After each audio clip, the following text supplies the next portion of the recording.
Aquí comienza Entendiendo los Tiempos. Con ustedes, su anfitrión, Eduardo Saladín. Por lo demás, hermanos, fortalezcanse en el Señor y en el poder de su fuerza. Revístanse con toda la armadura de Dios para que puedan estar firmes contra las insidias del diablo, porque nuestra lucha no es contra sangre y carne, sino contra principados, contra potestades, contra los poderes de este mundo de tinieblas, contra las fuerzas espirituales de maldad en las regiones celestes. Esa es la advertencia y el llamado que nos hace el apóstol Pablo en la epístola a los Efesios en el capítulo 6 de los versículos 10 al 12. Nos hace un llamado a fortalecernos a la luz de la guerra espiritual que tenemos en este mundo. También el apóstol Pedro nos hace un llamado a estar alertas ante el enemigo que tenemos por delante. Él nos dice: sean de espíritu sobrio, estén alerta, su adversario el diablo anda al acecho como león rugiente buscando a quien devorar. Pero resístanlo firmes en la fe, sabiendo que las mismas experiencias de sufrimiento se van cumpliendo en sus hermanos en todo el mundo. Y este es el tema que queremos tratar en este programa: cómo enfrentar esas insidias, esas acechanzas de nuestro enemigo, el diablo. ¿Y quién mejor para tratar este tema que un pastor y teólogo como Salvador Gómez? Y estad siempre preparados para presentar defensa con mansedumbre y ser así entendidos de los tiempos. Pastor, bienvenido a nuestro programa. Bueno, tus palabras casi suenan como otra tentación, una tentación a la confianza en uno mismo. La verdad es que sí, yo, como todo creyente, hemos tenido muchas experiencias con esos ataques del maligno y sus tentaciones. O sea que yo creo que por ahí es donde puede venir más el hecho de que podemos hablar de este tema, del hecho de que esas luchas cuerpo a cuerpo las hemos tenido que librar con el enemigo de nuestras almas. Y hablar de un tema así para una realidad tan cruda como es la batalla espiritual en la que nos encontramos como hijos de Dios es un tema sumamente importante. Así que buena selección de tema, Eduardo. A mí me gustaría poner este tema en contexto antes de empezar, Salva. Me gustaría que viésemos las posturas de muchas personas que dicen: no, Satanás no existe. Otros dicen existe y lo ven en todo lugar y hablan de una guerra continua contra él. ¿Dónde encontramos ese punto de balance antes de empezar? Bueno, yo creo que eso es parte de la misma estrategia del enemigo, porque imagínate que nosotros nos dejan en medio de una batalla, una guerra, y sin embargo nosotros no estamos conscientes de esa realidad. Eso sería ya una derrota de por sí, porque nos expondríamos al peligro. Creer que el diablo no existe, creo que es una de sus estrategias, porque si él logra que las personas se descuiden, no porque no le ven, inmediatamente ya ya él lleva un paso delante de sus enemigos. Y él quiere el daño de nosotros los hombres como criaturas de Dios. Lo demostró desde el inicio mismo. Después de la creación vemos el relato de la tentación de Adán y Eva. Y de ahí que luego se pase todo el contenido de las Escrituras haciendo lo que luego se dice que él es el padre de mentira y que como desde el principio es esa serpiente antigua, porque tiene toda la vida haciendo eso, toda la existencia del mundo haciendo eso. Y en ese sentido, si logra hacer que las personas no piensen en él, ya tiene un paso de victoria. Pero por el otro lado, como tú señalas, el verle en la sopa, como dicen las personas, hasta en la sopa, o el verle en cada aspecto en el que nos desenvolvemos, también viene a ser una postura casi terrorista en cuanto a este punto de la batalla en que nos encontramos. porque si el enemigo logra llenarnos de pánico y de temor, también tiene un punto a su favor, que es el punto del terrorismo, introducir el pánico, hacer que las personas actúen en base a pánico. Pero nosotros tenemos de nuestro lado el vencedor, nosotros ya tenemos una guerra ganada, pero hay batallas que librar, y eso es distinto a nosotros ya comenzar a luchar con una mentalidad derrotista.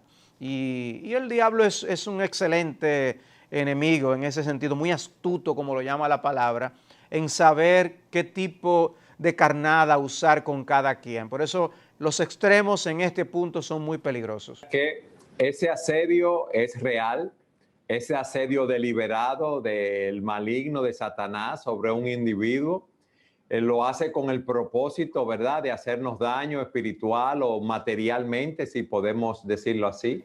Él está como león rugiente, sin lugar a duda, como león rugiente, como vimos, presto a atacarnos y más, ¿verdad?, al pueblo de Dios, porque el que no es, dice la Escritura, que el que no pertenece a Dios, pertenece a Él, ya que este mundo está bajo el control del maligno.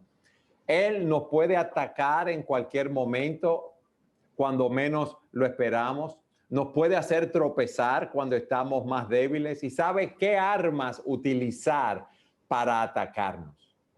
A mí me gustaría, Salvador, que primero tú nos dijeras cuáles son esos objetivos de Satanás con esos ataques sobre nosotros, los cristianos, porque él no quiere que estemos cerca de Dios.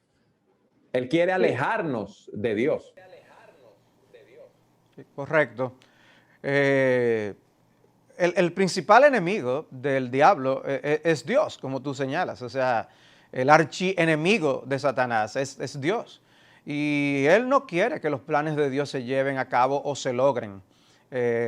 Dios arrojó fuera a quien fuera un ángel anteriormente. Y Dios lo arrojó fuera y lo condenó a una eternidad en el infierno cuando ocurre el juicio final. Mientras tanto, Él está haciendo todo lo posible por deshacer las obras de Dios. ¿Qué vino Cristo a hacer? A deshacer las obras de Satanás. Y ese es un conflicto que desde el inicio está así. Desde que Cristo, desde que leemos en Génesis capítulo 3 la promesa de Cristo o la promesa del Mesías de que vendría alguien que aplastaría la cabeza de la serpiente, ya hay una batalla declarada, hay una guerra declarada entre Dios y el diablo, y así los secuaces del diablo van a luchar a su favor, mientras nosotros como hijos de Dios debemos luchar a favor de Dios, y él va a buscar detener la obra de Dios. Él luchó y luchó y luchó para que el Mesías no viniera, pero el Mesías vino, y el Mesías murió en la cruz precisamente para deshacer esas obras de Satanás, y en Cristo por eso nosotros tenemos victoria, pero el diablo sigue luchando, y ahora tiene sus cañones dirigidos hacia los hijos de Dios, porque él, si logra hacernos caer, él es tan malo, tan malo, tan malo, que no, va a regocijarse y alegrarse con la caída de los hijos de Dios. Y de hecho, él se llama el acusador de los hermanos. Él va a decirle al Señor, mira, ese es uno de los tuyos y mira lo que hace, porque eso es parte de su estrategia, desmoralizar. Desmoralizar, afectarnos, demoler nuestra relación con Dios, que demos un mal testimonio, que mal representemos al Señor aquí en la tierra, que nos alejemos de la verdad. Todas esas cosas es lo que Él quiere hacer. Y tristemente, Salvador, hay muchos cristianos que no están apercibidos de esta realidad. Entonces, aún siendo creyentes, pertenecen a ese grupo que no toma en cuenta las insidias, las artimañas, las maquinaciones del maligno en contra nuestra. Y si nosotros no tenemos una idea de cómo piensa el enemigo y qué procura hacer, entonces no nos vamos a proteger adecuadamente. Si yo sé que mi enemigo viene a pelear contra mí con bazucas, yo de verdad no creo que sirva de mucho que yo tenga arco y flecha solamente para defenderme. Tiene que haber algo más. Yo debo conocer a mi enemigo, qué es lo que él quiere. Y si él logra, es como una oveja cuando es desconectada del rebaño, tiene más riesgos de ser atacada por una fiera. Lo mismo también los peces. Ellos andan juntos en cardúmenes y cuando son pequeños más juntos andan por esa razón. Cuando son atacados, la mayoría puede ser salir huyendo y salir con vida. Si nosotros, y el diablo lo sabe, si nosotros somos desconectados de Dios, si el diablo logra desconectarnos de la palabra de Dios, ya él tiene el terreno ganado para hacernos caer, tropezar y convertirnos en piedra de tropiezo en el reino de Dios. Y él va a hacer todo lo posible por alejarnos de la palabra de Dios. Pero si todavía estamos estudiando la palabra de Dios, leyendo la palabra de Dios, hará todo lo posible por introducir error en nuestra mente y corazón, aún leyendo la palabra de Dios. Él sabe usar el error. Recuerda cómo aún en la tentación de Cristo, él citó la Escritura, porque él conoce la Escritura más que muchas personas, que muchos hijos de Dios. Y él sabe usarlo para torcerla, para hacer creer a las personas lo que no es. Y en ese sentido, si no estamos apercibidos de lo que él procura, vamos a caer presa. Y no anda con buenas intenciones. Y por eso el texto de Primera de Pedro, de que él anda como un león rugiente buscando a quién devorar. Él no quiere hacernos nada bueno. Ok, él introduce el error porque a través de ese error él no quiere engañar. Él quiere que creamos medias verdades o mentiras abiertamente. Una manera de cómo ese engaño, ese error se propaga es cuando nosotros, en vez de seguir la palabra, como tú dices, seguimos la sabiduría de este mundo que se opone a Dios, cuando seguimos un evangelio falso, cuando seguimos a esos gurús que hay ahora, ¿verdad? Que quieren darnos nuevas predicciones doctrinales y teológicas sin ser verdad. ¿Qué más, Salvador? ¿Cómo nos engaña él en ese sentido? Mira, él es padre de mentira. Es una de las formas en las que la palabra de Dios lo identifica. O sea, él sabe tergiversar la verdad y sabe utilizar sus mentiras. Lo hizo con alguien que no tenía pecado, que fue Eva, cómo la fue seduciendo y llegó a llevarla a sospechar de la sinceridad de Dios. Y eso es una de las estrategias que él va a utilizar. Él no va a decir irse en contra necesariamente de las cosas más queridas para nosotros, pero él es capaz de empezar a corroer en el interior los fundamentos de verdad que nosotros tenemos para poder introducirse. Por eso es que la Biblia llega a decir, ni deis lugar al diablo. Porque si le abrimos una pequeña rendija, él es capaz de hacer estragos en el corazón.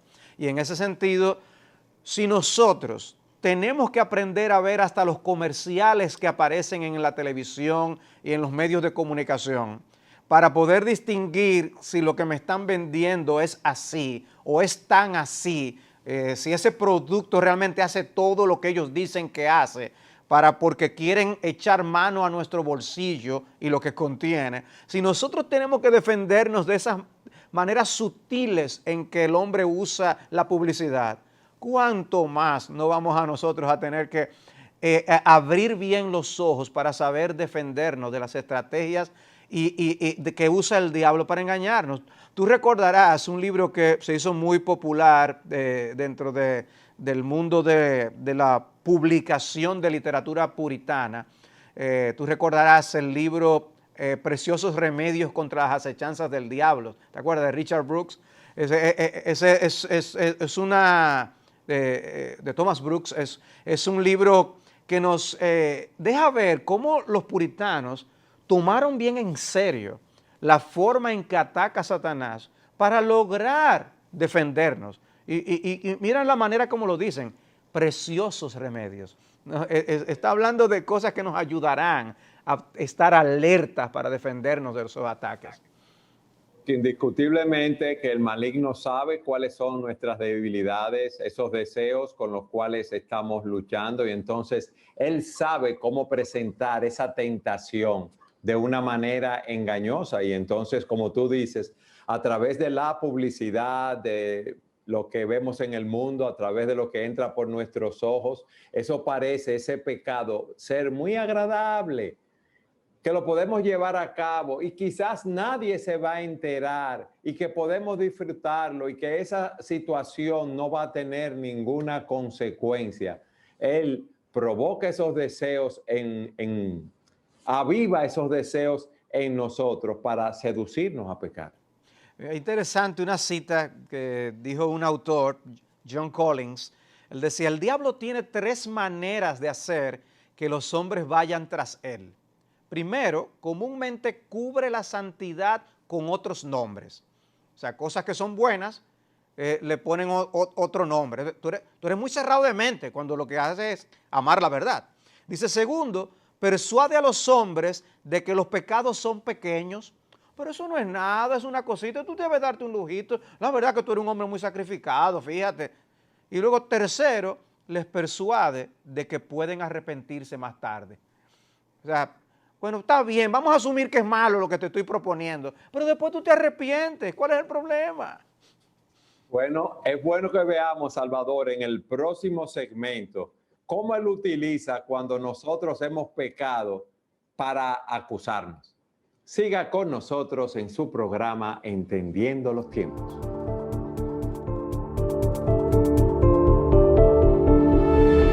Salvador, en el segmento anterior tú nos enseñabas, nos mostrabas cómo el diablo nos lleva a pecar y después dice, sí, pero te puedes arrepentir en cualquier momento y esto es verdad, pero él también es llamado el acusador y luego que pecamos, él nos acusa. ¿Cómo funciona esto? Bueno, él es el acusador en el sentido de que él va a tratar de obrar en nuestras mentes. En la mente se lleva a cabo una batalla de la que muchas veces no estamos muy conscientes. Pensamos que caemos solamente cuando estamos cometiendo actos externos con las manos, los pies, etcétera. Pero en la mente se libra una batalla con el enemigo. Y él va a dar sugerencias a nuestra mente. Él va a tratar de introducir sus errores y sus artimañas. Y él va incluso a traer acusaciones de otras personas a nosotros. Y ya eso se constituye en sí mismo una tentación. Pero como tú dices, aún después que nosotros caemos, también va a venir a ser un acusador hacia nosotros mismos o hacia otros acerca de nosotros. Pero él va a tratar de ensuciar lo más que puede con los pecados cometidos también, porque eso es lo que él quiere lograr. Y es por eso que nosotros vamos a ver esa estrategia de que él empequeñece los pecados antes de que los cometamos y luego los engrandece luego de cometidos. Porque él va a decir, eso es una pequeña cosita, y luego de caer, y tú, qué bárbaro, mira lo que hiciste. Y él va a traer su acusación. Y ahí nosotros tenemos que recordar aquella historia que se narra de Lutero lidiando con el enemigo del diablo y mostrando esos argumentos y el diablo diciéndole en su mente, pero fíjate lo que tú has hecho. Pero Lutero podía decir, y aún peores son las cosas que yo soy, pero Cristo y su justicia cubren todos mis pecados. Y es en ese sentido que nosotros como cristianos vamos a tener que librar esa batalla en nuestras mentes y en base a la justicia de Jesús.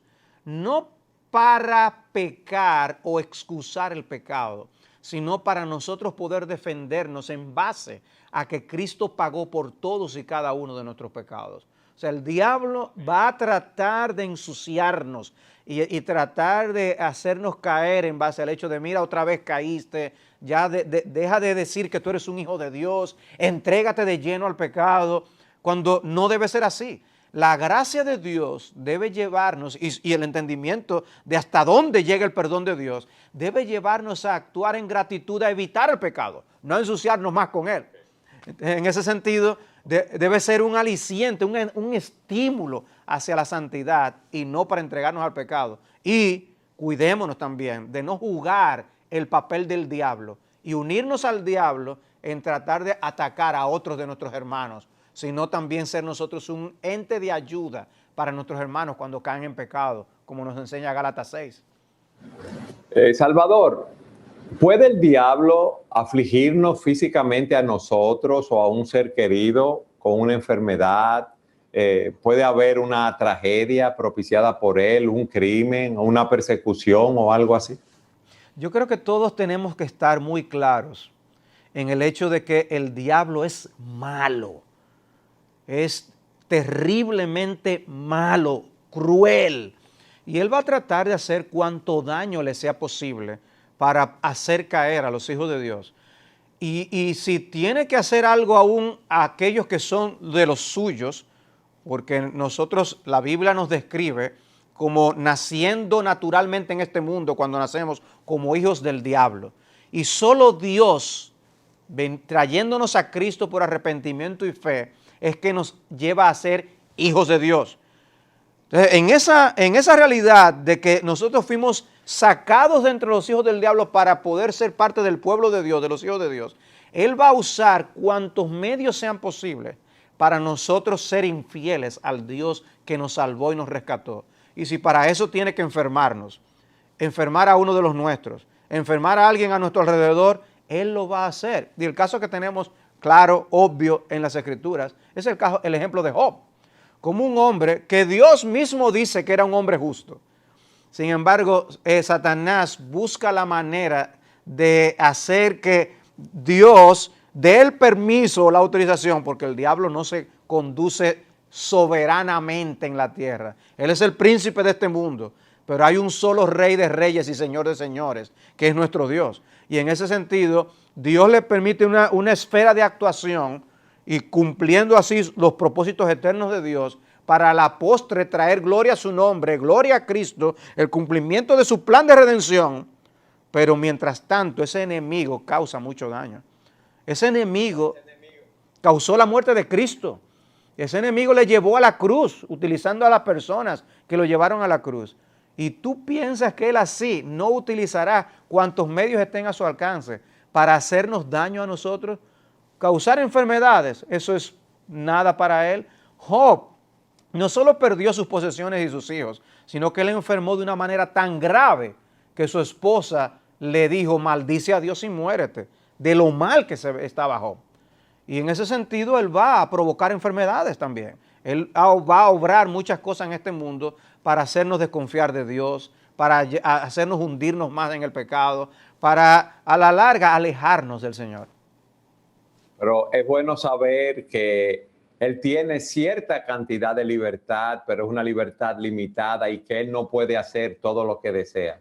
Salvador, a mí me gustaría que tú nos explicaras, y lo más breve posible, cómo funciona esa tentación del maligno dentro de nosotros para que nosotros sepamos cómo evitarla, ese proceso de tentación. Qué bueno que traes ese punto, porque es un punto crucial. Una de las grandes excusas que nosotros solemos utilizar los hombres es echarle la culpa a otra persona, y dentro de aquellos a quienes le echamos la culpa por nuestras decisiones y escogencias es al diablo. La frase común de el diablo me hizo hacerlo, eso es muy vieja esa frase, porque solemos decir que otro tiene la culpa.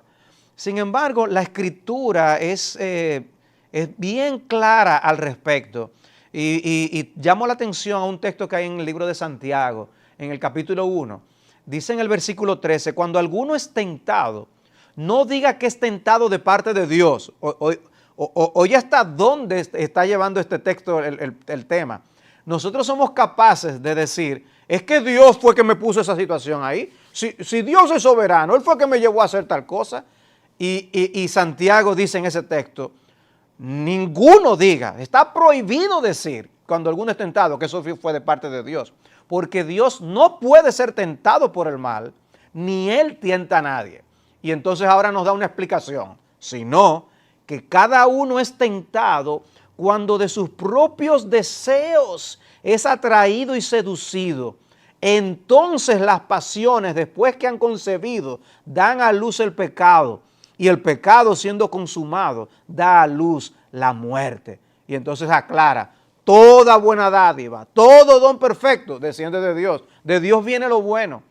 Pero en ese sentido no le echemos la culpa a Dios, pero tampoco debemos echarle la culpa al diablo. Nosotros tomamos nuestras decisiones cuando cedemos ante las tentaciones que el diablo trae a nosotros. O sea, el diablo es culpable por sus tentaciones y él dará cuenta a Dios por ello. Pero nosotros somos culpables y responsables por nuestras decisiones. En otras palabras, no estamos obligados como hijos de Dios a caer en la tentación. Y no solamente debemos orar, no nos metas en tentación, como Cristo mismo nos enseñó. Es que nosotros tenemos que tomar decisiones, tomar acciones que nos alejen del pecado. Me recuerda a mí una expresión que un pastor decía una vez: hay una especie de carrera santa que nosotros tenemos que echar. ¿Y de dónde sacamos eso? Pero recuerda cuando José fue tentado por la esposa de Potifar. ¿Cuál fue la acción que él tomó? Como la que aquellos cartones animados decían, huyamos hacia la derecha. José salió huyendo. Esa fue la mejor decisión que él pudo tomar. Pablo aconsejó a Timoteo, huye de las pasiones juveniles. Hay una decisión que tomar. No fue que el diablo me hizo hacerlo y ya yo no tengo otra opción que de hacer. No, tenemos la opción de decir que no a las tentaciones, a las sugerencias del diablo. El diablo va a tentarnos, pero la tentación no significa haber caído. Y eso es una diferencia importante a nosotros llevar. El diablo puede hacernos sentirnos sucios porque estamos en medio de una tentación. Pero mientras no caigas, todavía hay chance para la victoria. Y debemos decir que no a esas acechanzas para nosotros no rendirnos. Y Cristo fue tentado. Nosotros seremos tentados, pero tenemos la espada del Espíritu, que es la palabra de Dios, para salir airosos. Amén. Amén. Salvador, antes de que veamos de una manera más concreta cómo combatir al maligno en los 5 minutos que nos quedan, yo quiero hacerte una pregunta que muchas personas se formulan. ¿Puede un creyente ser poseído por el demonio? Solo es una respuesta breve que quiero decir, no que me desarrolles un tratado de teología porque sé que tienes capacidad para hacerlo. No, nosotros, el maligno no puede atraparnos de esa forma. Ahora, eso no significa que sus influencias no sean poderosas sobre un hijo de Dios. Y solo tenemos que recordar aquel texto cuando el Señor le dijo a Pedro, Satanás os ha pedido para zarandearos como a trigo. Eso es lo suficientemente serio como para nosotros no querer encontrarnos en esa situación. Pero eso no es equivalente a ser poseídos por el demonio. Ok. De una manera práctica tenemos la armadura del creyente que se nos habla en Efesios, pero aquí no tenemos tiempo para ver esa armadura.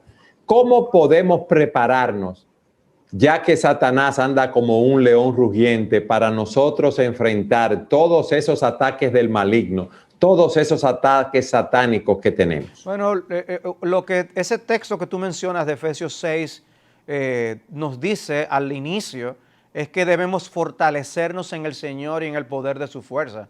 Lo primero que hay que reconocer es que nosotros no estamos llamados a luchar con nuestros recursos individuales personales. Nosotros estamos llamados a luchar con los recursos divinos. Las armas de nuestra milicia no son carnales, como dice el apóstol Pablo. Debemos echar mano a todas las herramientas que Él nos ha dejado para luchar. Y eso incluye el estado aún de nuestra fe, eso incluye el estado de nuestra mente, el hecho de poder nosotros tener una seguridad de salvación, procurar esa seguridad que nos permita combatir a un enemigo tan mañoso como el que nosotros tenemos, el aferrarnos a las promesas de Dios y el poder así poder usar la palabra de Dios para defendernos adecuadamente. En ese sentido necesitamos el poder de Dios, pero también necesitamos la sabiduría de Dios. ¿Y por qué aún necesitamos la sabiduría de Dios? Porque hay que saber discernir. Nosotros tenemos que poder darnos cuenta de por dónde es que viene el enemigo. Un Alguien podrá defenderse de un ejército enemigo si puede conocer sus estrategias. Y nosotros, como dice la Escritura, no podemos ignorar sus maquinaciones. O sea, si tú sabes que introduciéndote por esta senda te estás exponiendo a tres peligros diferentes, así, ten cuidado y prepárate de antemano sabiendo que vas a atravesar por una situación así. Si tú has sido tentado a la ira cuando pasas por tales circunstancias, prepárate de antemano. Si tú sabes que tú eres tentado a las pasiones pecaminosas, si tú te expones a tal contenido, debes prepararte de antemano. Entonces, es ampararnos en el poder de Dios, pero también ser sabios para poder usar las herramientas que Dios nos ha permitido para cada tentación, porque el diablo tiene una carnada distinta para cada tipo de persona. Así como el buen pescador sabe usar el tipo de carnada para los diferentes peces, pues el diablo sabe qué carnada utilizar contra cada uno de nosotros. Y solo sabiendo que hay un anzuelo detrás, es que nosotros podremos defendernos adecuadamente y no dejarnos engañar por las apariencias. Amén. Qué bueno es saber que aunque hay una batalla, ya esa batalla fue ganada por Cristo en la cruz. Qué bueno es saber que Él despojó a esas autoridades del mal y triunfó sobre ellas, como dice la Escritura. El solo saber eso nos ayuda a pelear con esperanza, porque ya sabemos que estamos batallando, Salvador, contra un enemigo que ha sido derrotado. Y es verdad que está atacando, es verdad que está dando, como decimos nosotros, sus últimos coletazos, pero Él fue vencido en la cruz y nosotros hemos sido comprados por la sangre del Cordero y Él no tiene poder sobre nosotros. Ya no somos sus esclavos. Él no puede forzarnos a hacer lo que Él quiere. Nosotros tenemos el poder para decir no a la tentación, para decir no al pecado. Y eso nos ayuda a vivir vidas de victoria y vidas de esperanza. Salvador, gracias por haber estado nuevamente en el programa y gracias por todas esas enseñanzas bíblicas que nos has traído. Un placer, un gozo. Y gracias a todos ustedes por acompañarnos en su programa Entendiendo los Tiempos.